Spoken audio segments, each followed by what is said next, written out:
그래서 이제 29세대를 분양을 할 때는 큰 도시를 분양해야 분양 수입이 늘겠죠.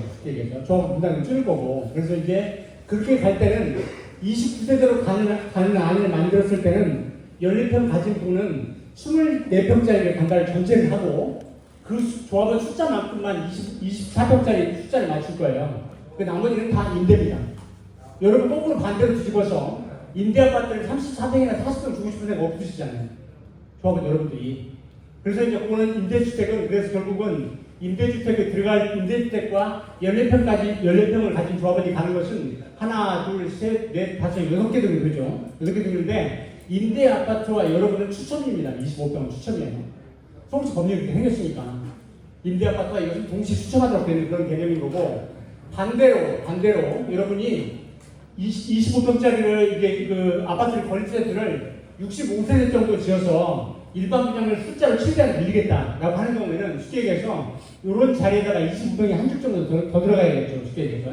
그러면 이제 25평이 그러면 65세대가 일반 분양분이 남으니까 그때는 여기 있는 동을 추가해서 임대주택과 14평을 가지신 분은 24평을 추천해야 되는 거죠. 그렇게 되어 있습니다. 네. 마지막에 다시 한번. 이게 여러분이 일반 분양을 어떻게 할 것이냐 선택하는 결과는 두 가지죠. 예를 들어서 14평 가진 분이 24평을 갈 때 그 가질 수는 두 가지인데 하나는 뭐냐면 29세대만 일반 분양 한다고 할 때는 대형 평수를 일반 분양하는 게 무조건 조합 수입이 커요. 객관적으로 봐도. 그럴 때는 25평은 일반 분양 세수가 한 사람도 없습니다. 조합원과 임대 두 가지만 있는 거예요.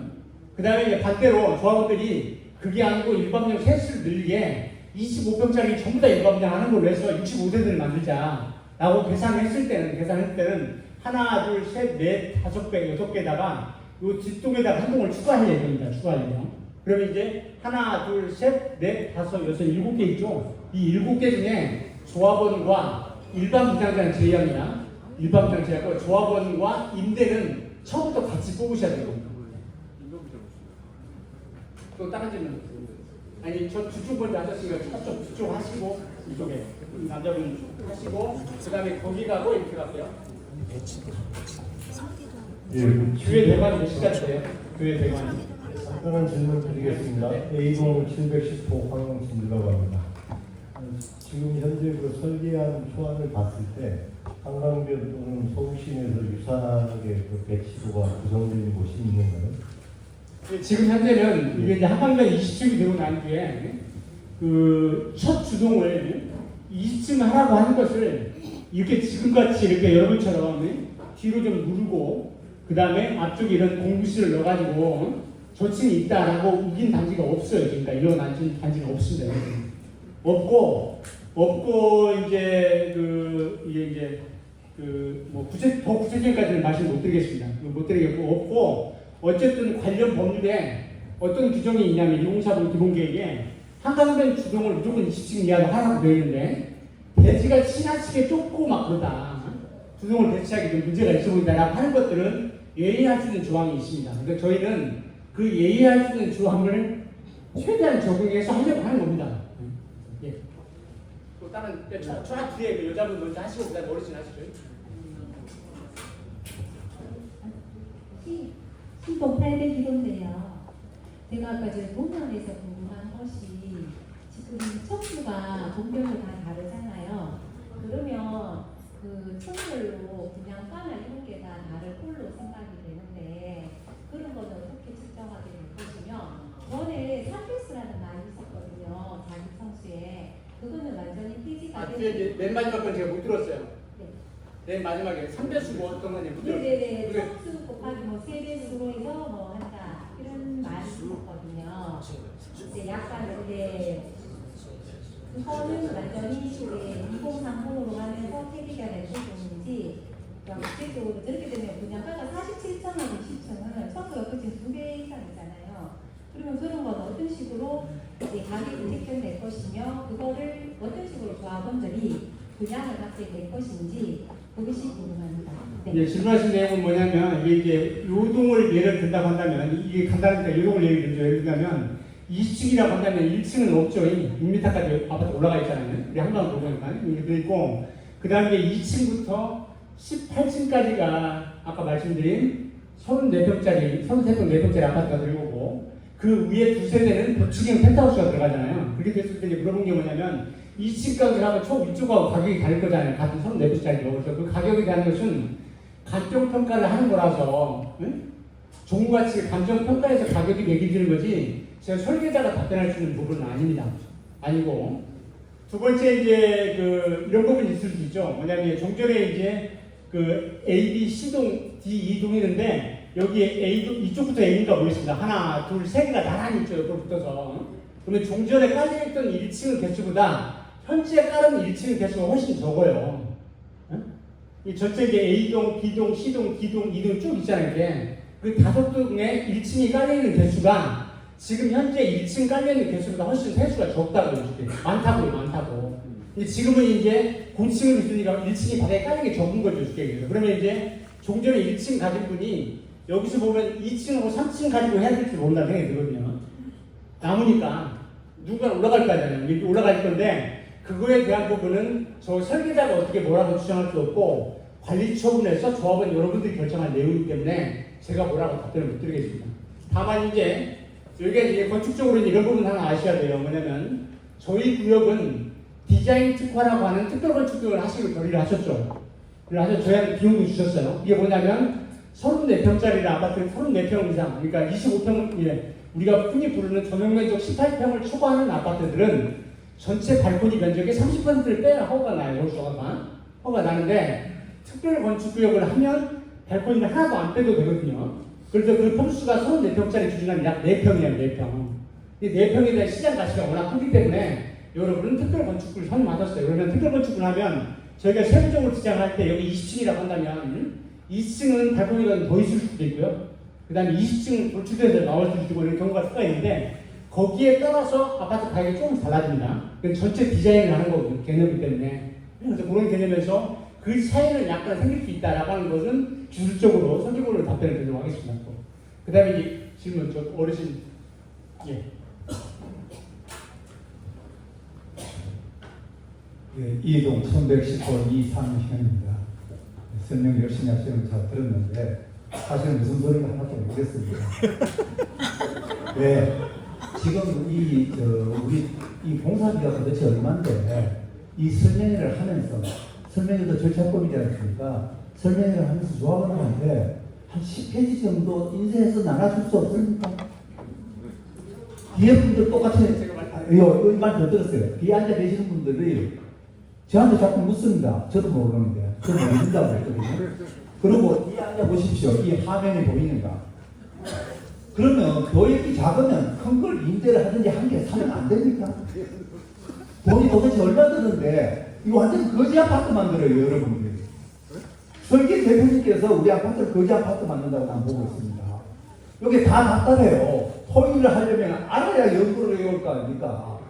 대표님만 알고 설명을 하는데 도대체 뭔가 저기 뭔 돈인가 아무도 몰라요. 그냥 고개만 끄덕끄덕해요. 바보들 끼어치지예요. 내가 볼 때는. 그러면 좀 개화시키주면 안 됩니까? 설명서 주셔가지고. 그게 질문 내용이세요, 어르신? 예. 답변 하나 더 있습니다. 답변하세요, 여기부터. 앞으로는 좀 설명서 주고 좀 재건축다운 한강대 거지 아파트 만들지 마시고 좀 격을 좀 높여주시길 바랍니다. 한 개 더 하면 지금 이주 계획이 6개월 만에 된다고 이렇게 물론 이것도 아닙니다. 근데 제가 볼 때는 현재 이주비로서는 6개월 안에 안 될 가능성이 더 높아 보입니다. 그러면 이런 가장 중대한 이주에 대해서 우리가 지금 현재 허가에서 주는 거는 일반적으로 6억, 2주택이면 3억인가 4억인가 잘 모르겠습니다. 그러면 롯데에서 어떻게 할 거라든지 그런 가시안을 줘야 뭔가 희망을 가지지 이거 현금 청산해야 되나? 이런 걱정하고 있습니다. 근데 한강대는 어떻고 도면이 어떻고 지금 한 개도 뒤에 안 들어요. 안 보이니까. 예, 이상입니다. 예, 첫 번째 거에 대해서 답변을 드릴게요. 제가 설명드리면서 서두에 오늘은 조합은 의견 수렴을 하는 과정이라서 오늘 의견 나온 것들의 내용들이 어느 정도 정리가 되면 조합의 카톡방에 전체를 다 올려드린다고 말씀드렸죠. 그 다음에 이제 오늘 참석한 조합원도 계시지만 오지 않은 분도 세계 소중한 조합원이시거든요. 그분들도 있으니까 그러고 난 뒤에 의견 수렴 절차를 거쳐서 그 다음 단계로 가겠다고 말씀드렸죠. 그래서 이제 이거는 오늘 나온 의견들이 어느 쪽이든가 조금 정리가 되는 것 같은 형에 보면 그걸 정리해서 조합 파톡방에 다 올리던가 접수를 하신다 그랬고 거기서 또 의견 주실 거잖아요. 그것까지 모아서 논의해가지고 최종의 안을 결정하게 된다. 이렇게 설명. 그럼 그때 또 의견을 설명을 받으려면 많아야 의견을 드릴 거 아닙니까? 대표님은 열심히 설명하는데 그 안에 있는 분들은 적어요. 그럼 뭔 의견을 드려요? 이게 의견 수렴하겠다는 게 아니고 그냥 정식 결정밖에 안 되는 겁니다. 한번 제가 봤어요. 그리고 호빵 우리 그 잘난 조합방이 호빵이 제시킨 사람들 상당수 있어요. 그러면 지금 대표님이 공방이라고 인정을 했으면 공방의 형태를 지켜야 됩니다. 이거 이제 어르신, 그건 어쨌든 이제 제가 뭐라고 답변 드릴 수 있는 상황은 아닌데, 아니, 그리고 지금 사전에 조합장님하고 협의한 내용은 여기 오늘 설명이 끝나서 의견 수렴을 해서 안을 좀 더 정리를 해야겠죠. 정리한 안을 모든 조합원한테 이렇게 문서로 다 등기를 보내시면 어쨌든 그런 방법을 찾아서 거기서 내놓고 또 우리들 수임할 예정이다. 나가는 걸 참고해 주십시오. 잠깐만 세대당 550이라고 갖고 세대당 몇 페이지 주는 게 비용이 많이 듭니까? 근데 그걸 해주신다는 거잖아요, 어르신. 어디서? 조합에서. 조합에서 어디서? 조합에서 예.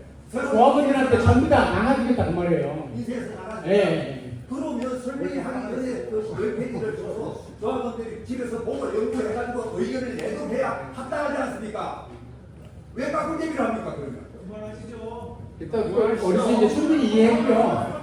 그래서 이제 이런 과정을 거치려고 설명도 하고 이런 내용 설명을 드리고 이제 제가 설명드린 내용과 자료가 가면 그것 보고 의견도 주시고 하시면 될 것 같긴 하거든요. 그래서 네. 또 다른 조합원님 이주빈이 이쪽에 먼저. 이주빈에 대한 것은 지금 제가 뭐라고 저희 설계 분야이기 때문에 그 부분은 관리 처분을 하면서 아마 이주빈에 대한 것들이 충분히 말씀드릴 거예요. 생각합니다. 네. 네, 시동 800기호 이세군들 오늘 설명 잘 들었는데요. 여기서 의견 토론해갖고 취합한다. 이건 절대 안 됩니다. 안 되고 제 생각에 그래서 제 생각에는 지금 이란이 50평을 기준으로 해갖고 더 증가시켜갖고 29평 미만으로 해갖고 29세대 아니 30세대 미만으로 해갖고 그래서 저기 프리미엄 저기 업해갖고 이게 좋은 아파트로 그거를 고급화시켜야 된다 그겁니다. 그래서 아까 저기 설계안에서 일환이고 그 다음에 두 번째는 지금 33평으로 기준해서 지금 설계 이사님이 3베이로 기준해서 한다고 그러면 그렇죠. 3베이로 지금 2베이가 아니고 3베이 그 3베이로 해야 그 아파트 분양가도 상향이 되고 많이 좋은 분위기입니다. 그리고 여기 세 번째는 아까 처음에 말한 대로 여기서 이렇게 지금 의견 수렴은 절대 안 되고 아까 지금 이동 사장님께서 이야기했지만 아무 근거도 없어요. 그래서 이렇게 운운하는 것보다 그 전문가들 그러니까 이사님이랄지 조합장 집행들할지 이런 데서 A양, B양 이렇게 하고 거기서 정하는 게 낫지. 지금 여기는 우리가 솔직히 말해서 앞동하고 뒷동이 있어갖고 첨예한 위에 다툼이 있어요. 그래서 조금이라도 저기 하면은 다 계속 반발이고 이거 의견 수립이 안 돼요. 그렇기 때문에 적당하게 이사님이 파악해서 준비를 하고 그래서 전문가 의견 해갖고 이사님이랄지 목표분들이랄지 그 다음에 조합 집행들할지 이렇게 해갖고 A안, B안 이렇게 하면 될 것 같아요. 그래서 거기서 아까 지금 50평으로 하면은 분양수익이 높다. 그리고 저 B안은 25평으로 하면은 그냥 69세대인데 그냥 저기 상한가로 저기 갔기 때문에 돈 저기 낮다. 그런 식으로 해줘갖고 주민들한테 저기 프린트로 알려줘야지 이렇게 하면 도저히 안 됩니다. 좋은 의견 감사합니다. 또 다른 의견. 부담 좀 해갖고 네. 네. 여기 저기 그런데 이제 저희가 오늘 설명을 드리면서는 가급적 객관적으로 주민 여러분들한테 보여드리고 의견을 드리려고 사실 세수를 늘리면 지하실을 더 빠셔야 돼요.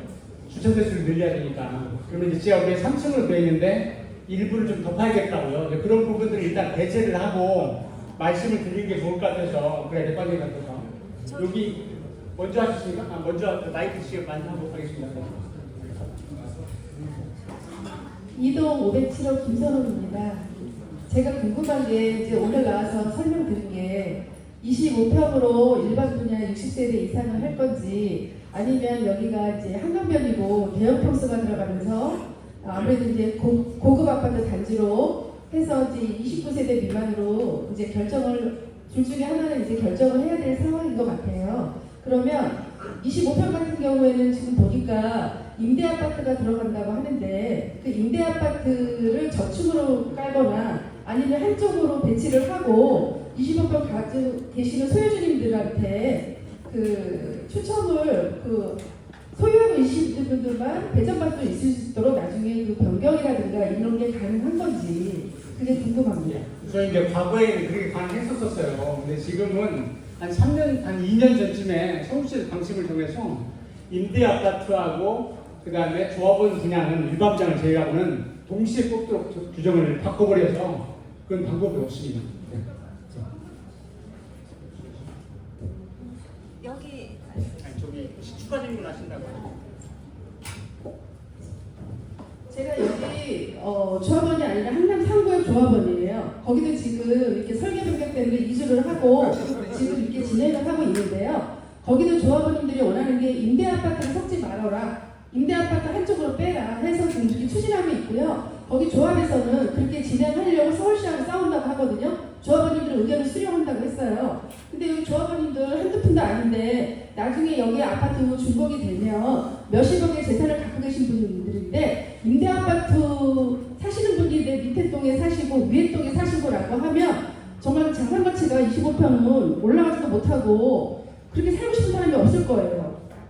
예, 25평은 다른 데서는 할 수 있다 하는데 여기서는 해보지도 않으시고 할 수 없다라고 얘기하면은 안 되죠. 여기 아파트 단지를 위해서는 만들어야죠. 답변 드릴게요. 이제 한남하고도 비교를 하셨고 이제 한남 뉴타운을 제가 서울시 재정비용을 하는 전체를 다 봤기 때문에 한남 뉴타운은 재개발 사업이에요. 재개발 사업은 임대 아파트가 여러분처럼 전용 면적 5구짜리, 24평짜리, 25평짜리가 아니고요. 거기는 13평짜리예요. 13평. 그래서 재개발 임대주택은 저소득층이 들어가도록 법률에 규정되어 있고 값도 싸요. 근데 여러분이 가져가는 임대아파트라고 표현을 했지만 법률 용어는 재건축 소형주택입니다. 재건축 소형주택 공급 대상자는 신혼부부나 서울시의 정책을 만들긴 하는데 신혼부부나 주변 전체 시세의 80%의 전세 세입자를 구하는 겁니다. 서울시에서. 그러면 예를 들어서 예? 57제곱도 있어요.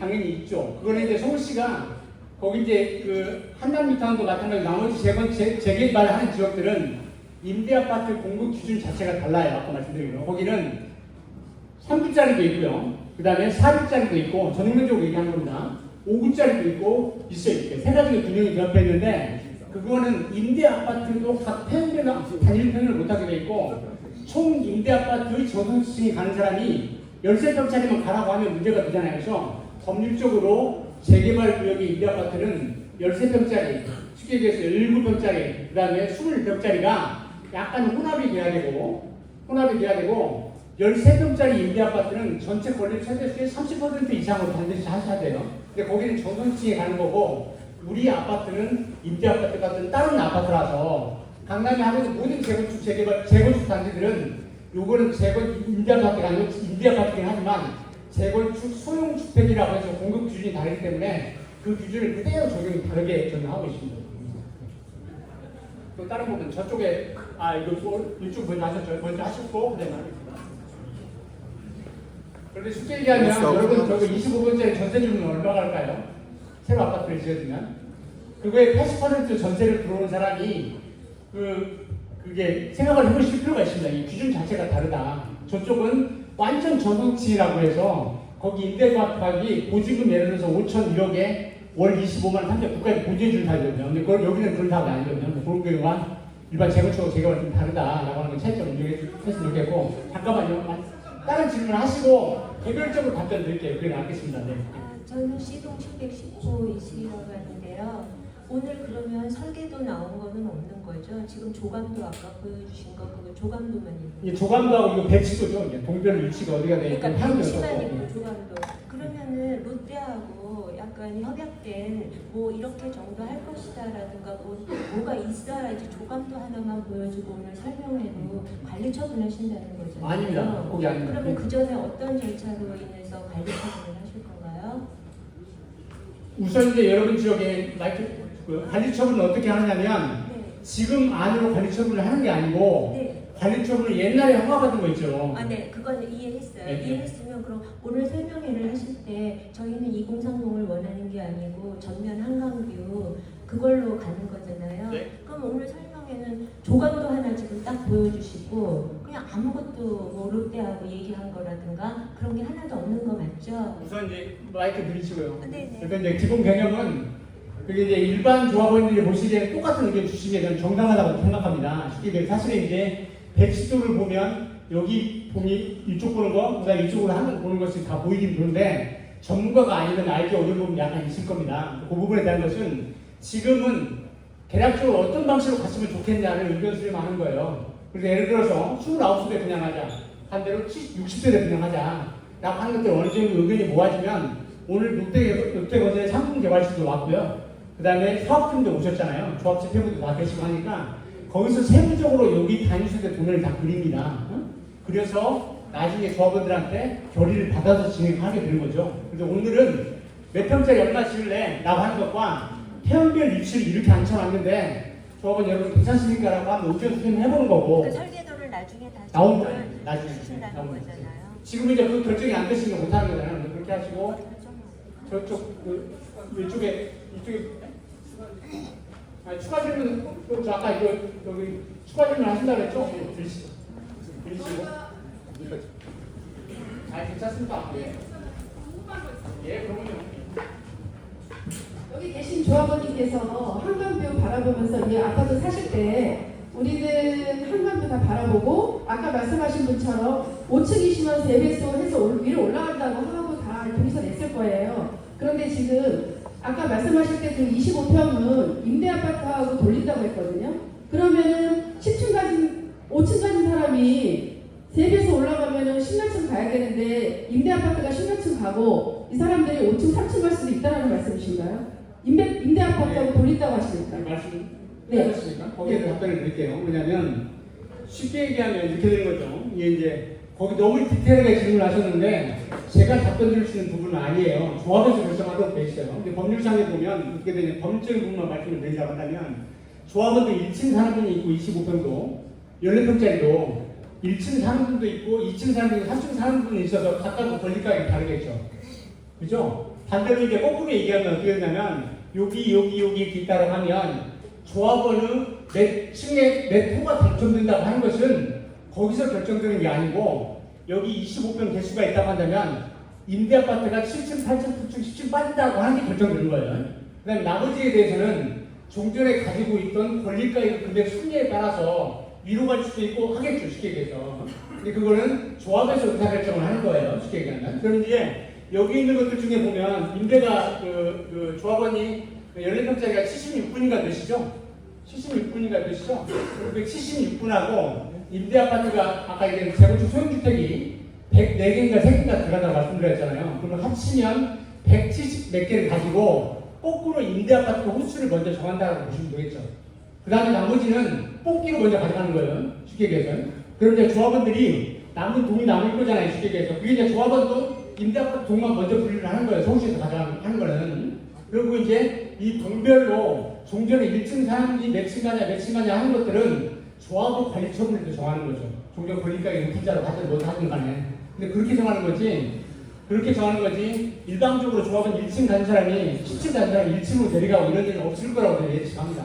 제가 왜냐하면 조합원 권리가액도 모르고 신별로 권리가액이 어떻게 나왔는지를 모르기 때문에 제가 답변 드릴 수 있는 부분은 아니고요. 저쪽에 이제 아니 저쪽에 분들 저쪽에 아까 질문하셨어요. 저쪽에 남자분들 하시고 저쪽에 분 먼저 하시고 그다음에 유인 분에서 신청하는 거.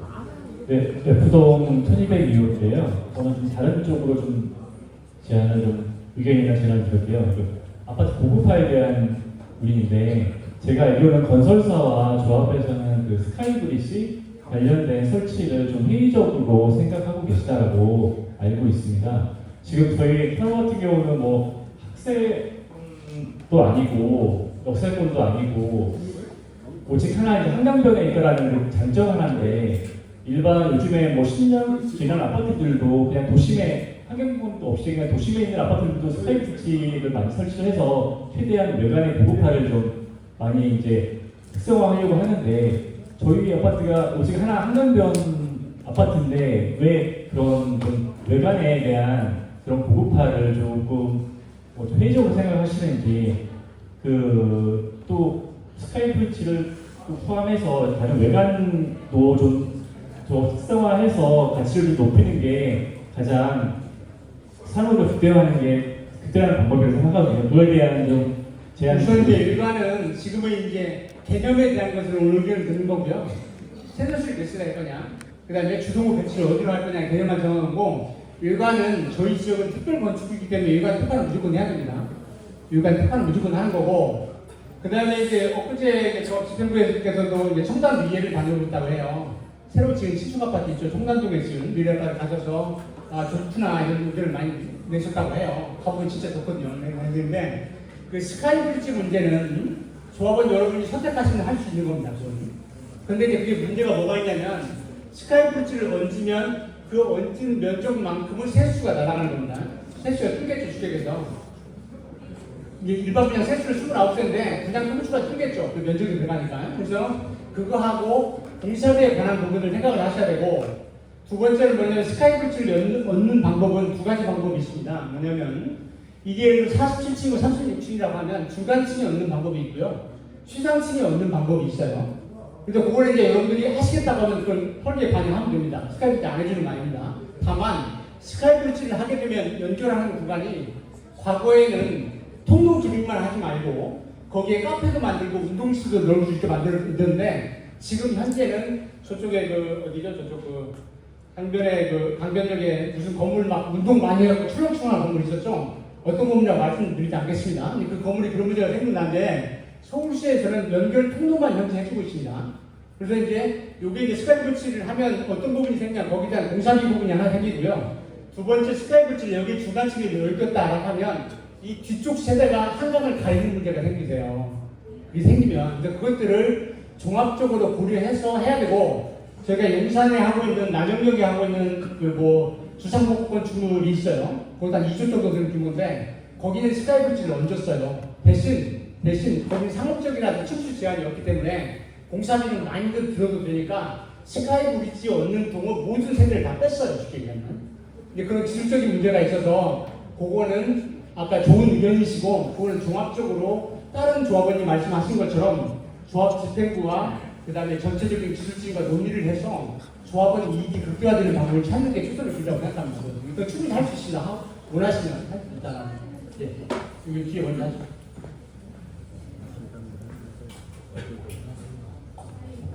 아까 했던 이동이 싶었네요.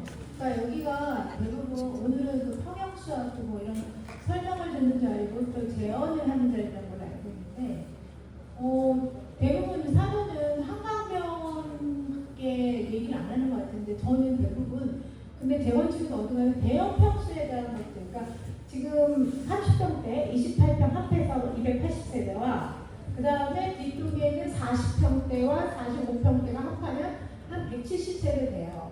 근데 저는 그냥 단순히 안방하고 뭐 어디 거실만 한강뷰가 있다 이 설명하고 과연 큰 평수들에 대해서 어떤 베네핏이 있는지 이점이 있는지 그리고 예를 들어서 명품 아파트에서 뭐 펜트하우스를 하시고 40평대를 분양을 해서 고가로 50억이 반영할 때 과연 그거를 일반 분양으로든 뭐든 판다고 할 때 설득 포인트가 뭐가 있는지 첫 번째 그거 알고 싶어요. 그리고 두 번째로는 지금 아까 스카이브리지 얘기하셨는데 다들 명품 아파트 근데 돈을 조금 내고 싶어 가성비 없어요. 근데 지금 모든 신축에서 앞으로의 방향은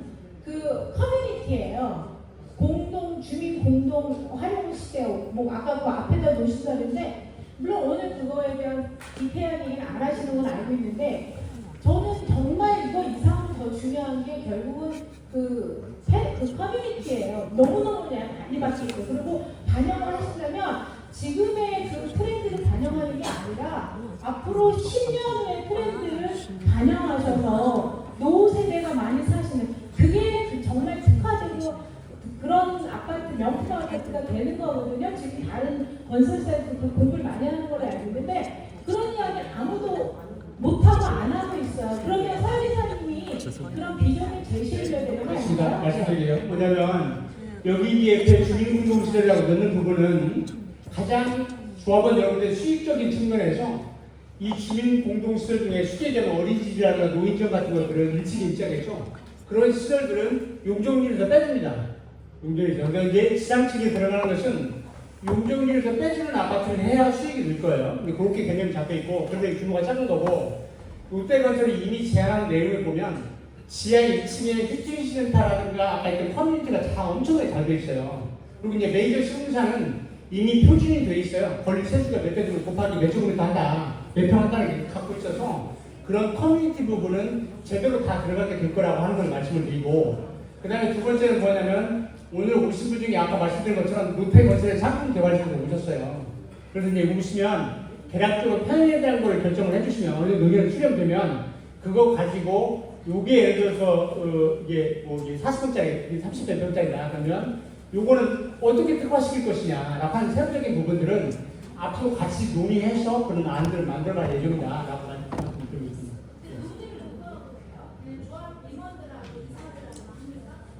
그렇게 해서 이제 조합은 의사결정 방법이 있으니까 조합의 이사님들하고 논의를 하고 그 다음에 대의원의 의견 수렴을 거쳐서 나중에 조합을 초기에 여쭤보고 하는 시기겠죠.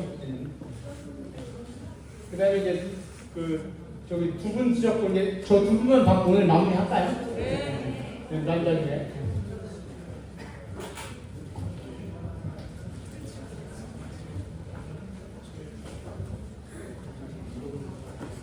네, 저는 D동 1002호 조합원이고요. 몇 가지 좀 질문 사항이 있습니다. 첫 번째는 아까 말씀을 하시면서 앞면에 30평형대의 조망권을 가진 쪽에 대해서는 뭐 말씀하셨고 뒤편에 있는 40평형대에 대해서는 안방과 마루 쪽에서 한강 조망권을 가질 것이다. 이 아파트가 지금까지 설명하신 거는 한강 조망권 외에는 럭셔리한 포인트라든지 승부 포인트가 없어요. 저는 재건축 아파트를 2번 경험을 해봤고 큰 뭐 이득도 있었고요. 근데 정말 이렇게 하면 안 될 것 같고요. 안방과 마루에서만 한강 조망권을 갖는다? 요즘 세상에서 누가 판상형 아파트에 대한 특권을 가져갑니까? 예, 고덕 고야시군 같은 경우 예를 들면 판상형 아파트와 3베이와 4베이의 가격 차이는 한 20% 차이가 나요. 40평형대의 조합원들한테 판상형 아파트를 배분한다? 누가 동의할 것 같습니까? 그거는 재건축 이후에 개판납니다. 이게 무슨 럭셔리예요? 늘 롯데건설 잘 들어야 돼요. 너무 실망스럽습니다. 두 번째. 아파트의 브랜드가 럭셔리한 어떤 그 주변 대비해서 높은 퀄리티를 가져가고 비싸게 팔리려면요, 이후에 커뮤니티 센터 무시 중이에요. 네? 수영장도 있고, 골프장도 있고, 그 다음에 기타 등등 모든 피트니스 센터, 사우나, 어르신들이 그런 걸 즐기면서 가족들과 그냥 집에서 벨 하나, 예약 버튼 하나만 들고 들어가서 그렇게 지내는 아파트이기 때문에 고덕 브라시 아파트가 그 동네에 골목대장이 된 거예요. 근데 그런 거, 뭘 지금 제시하고 있고 조합원들이 뭘 이해하고 있습니까? 우리한테 뭘 설명을 해줬어요? 커뮤니티 센터가 있다 그러면 뭐가 있는데요? 몇 평인데요? 어떻게 구성되어 있는데요? 그런 것들을 제대로 설명을 해야 돼요. 그 다음에 조감도를 가지고 놓고 봤을 때 앞면에 저 31평이 매매되는 건 지금 현재 선호 아파트의 구조 때문에 그렇다는 거 이해는 하는데 저렇게 조감도를 구조 조정하고 저런 식으로 매매해가지고 누가 이 아파트를 럭셔리한 아파트라고 보겠습니까? 아파트의 고가 형성을 위해서 가져가는 게 펜트하우스예요? 그렇지 않습니다. 펜트하우스에 가면 펜트하우스는 어느 재건축 아파트나 다 가지고 있어요. 근데 펜트하우스가 뭐 일반 분양을 해서 팔려나가는 경우는 거의 없고 대부분 뭐 법인화된 어떤 그런 걸 해야 되지 않습니까? 이거는 결국은 중요한 건 그러면 가장 고평수의 조합 그냥 아파트가 럭셔리 해야지 럭셔리 아파트 분양이 되는 부분이 있는 건데 뭘 주고 있는 거죠? 근데 이런 여러 가지 부분들이 고려가 되고 여러 가지 부분들에 대한 설명이 저희한테 와야 저희가 판단을 하는데 저희가 판단할 수 있는 부분이 없어요. 조감도에 대한 부분은 각 조합원들한테 정말 세분화해져가지고 제대로 되신 조감도 배분해 주셨으면 좋겠고요. 그 다음에 거기에는 커뮤니티 센터라든지 배치, 그 다음에 각 평형에 대한 구조, 뭐 A형, A타입, B타입, C타입이 있을 거 아닙니까, 기본적으로. 그런 것들 다 저희한테 주셔야지 저희가 판단을 할 수 있습니다. 좋은 의견 감사하고요. 이게 단계를 조금 더 앞서가셔서 더 많이 생각하시는 조합원 같으세요. 조합원 같으세요. 근데 그 절차는 오늘 해서 의견 수렴하는 것들이 돼서 조합시스템부에서 이제 어떤 방식으로 갈 건지에 대한 것을 논의를 하시겠죠. 근데 거기에 방향이 하나 정해지면 금방 말씀하신 그런 내용으로 한 번 더 조합원들한테 뭐가 나가야겠죠, 쉽게겠죠. 그 과정 다음 단계에 있습니다. 또 그다음에 이제 저희들도 보면 이제 외부 주식이나 이것들에 대한 그 조감이나 이것들은 아직 만든 단계가 아니고 오늘은 그냥 매스하고 세대수를 어떻게 갈 거냐라고 하는 그런 개념에 대한 것과 주동 위치를 어디로 갈 거냐라고 하는 그런 개념적으로 오늘 정리하신다고 보여줍니다. 스카이 브릿지 그냥 말만 있는 스카이 브릿지다 하고서 그냥 거기다 하지 마시고 아니 한강변에 있는 스카이 브릿지 자리에 피트니스 센터 생겨가지고 일반 무료권이라도 팔아먹으면 얼마나 좋습니까? 예? 홍보도 되고 어떻게요? 스카이 브릿지 마이크 드리세요. 마이크. 안 들려, 안 들려. 네, 잠깐만요. 마이크 갖고 와주세요. F동 602호고요. 정말 너무 답답해서 그러는데 아니 지금 아무리 의견 수렴 과정이라고 하더라도 지금 이 한강변 아파트에 예? 지금 이 피트니스 센터가 제일 좋은 자리에 있어도 예? 당연하지 저기는 산일라 이렇게 생각할 거예요. 근데 그걸 지하 2층으로 보낸다는 거에 정말 너무 깜짝 놀랐고요. 기본 설계가 그렇다는 거에 그리고 정비창 현대자동차 그 뒤쪽으로 정비창이랑 연결되는 곳에 통로는 어떻게 뭐 그쪽이랑 협의가 돼 있는 게 있습니까? 서울시랑? 우선 정비창이 어디죠? 정비창 부분 제가 모르겠는데. 아니 코레일 부지요. 아니 서울 영산고에서는 지금 이쪽으로 나오는 길을 우리는 반만 보고 있어요. 그러니까 우리 아파트에서는 그 원희대교 밑에 그쪽 고가 밑으로 해서 어떻게 나가는 거를 뭐 협의라도 지금 하고 있는 단계여야 되는 거 아니에요? 두 번째 거는 제가 뭐 어떤 질문을 하신지를 못 알아들었고요. 두 번째 거는. 아니 정비창의 접근성이 지금 얼마나 중요해요. 지금 이 아파트의 위치상. 그럼 이제 두 번째 거부터 먼저 답변을 드리고 첫 번째 거 말씀드릴게요. 이 두 번째 거는 요거 말고 이제 여기 한참 더 가서 정비창 얘기하시는 거잖아요. 뭘 한참 돌아요 근데 어떻게 차로 가셔야 되잖아요. 이런 거리가.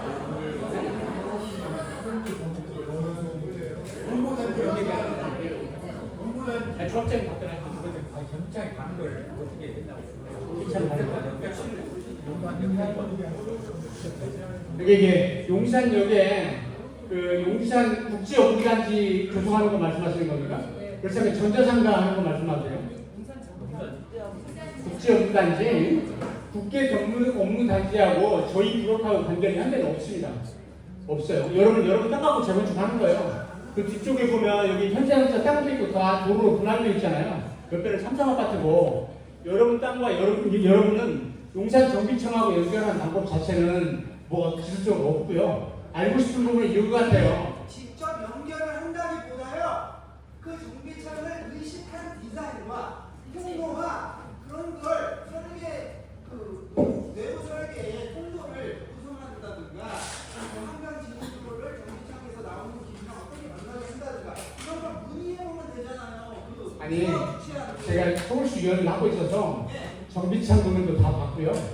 그 다음에 여기 용산 전자상가 하는 것들도 다 봤는데 선생님이 말씀하신 부분 내가 뭔 말인지는 알아요. 만만히 아는데 너무 포괄적으로 얘기하셔서 여기서 답변할 수 있는 부분은 아니다라고 말씀드리는 거거든요.